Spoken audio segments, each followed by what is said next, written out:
Kalau memang ini bagus, kita lanjutkan. Nah, tentunya akan kita evaluasi. Kalau ada yang kurang-kurang, tentunya akan kita lengkapi sehingga ke depan harus lebih bagus. Kepala Staf TNI AU, Kepala Staf TNI AL, dan Kapolri adalah orang nomor 1 di institusinya, anak buahnya ratusan ribu orang, tapi ternyata takut juga kalau ketahuan merokok sama Panglima TNI. Kisah ini dituturkan Kapolri Jenderal Polisi Awaludin Djamin, dalam biografinya pengalaman seorang perwira Polri. Dia menjabat Kapolri dari tahun 1978 hingga 1982. Saat itu yang menjadi Panglima adalah Jenderal M. Yusuf, perwira tinggi yang dikenal dekat dengan prajuritnya.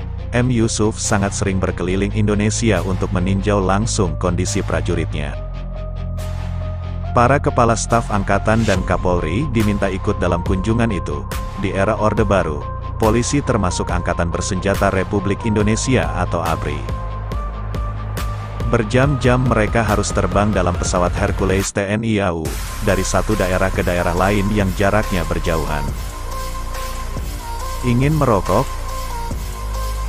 Jenderal M. Yusuf dan istri dikenal anti rokok.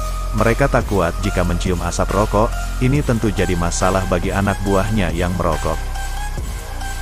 Saya dan beberapa kepala staf yang lain adalah perokok, kata Awaludin. Sebagai perwira tinggi, mereka pasti duduk di depan bersama Panglima.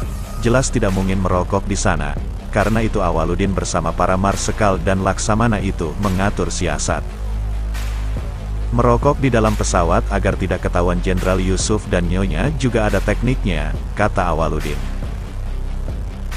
Secara bergantian, mereka bergeser ke bagian belakang pesawat. Di kawasan ini biasanya tempat duduk para wartawan. Disinilah mereka bebas merokok sebatang dua batang. Kami terpaksa sembunyi-sembunyi merokok, seperti ketika merokok pertama kali waktu dulu, kenangnya jenaka. Nasihat Jenderal Yusuf. Diakui Awaludin, sikap anti rokok Panglima ini bagus juga. Minimal dia dan para perwira yang ikut dalam rombongan berkurang merokoknya.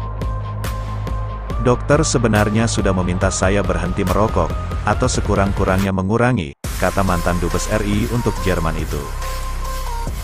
Jenderal M. Yusuf pun sebenarnya sudah berkali-kali menasehati anak buahnya agar berhenti merokok. Tak bosan-bosannya sang Panglima mengingatkan bahaya dan mubazirnya rokok. Ada beberapa yang berhenti, banyak juga yang masih bandel.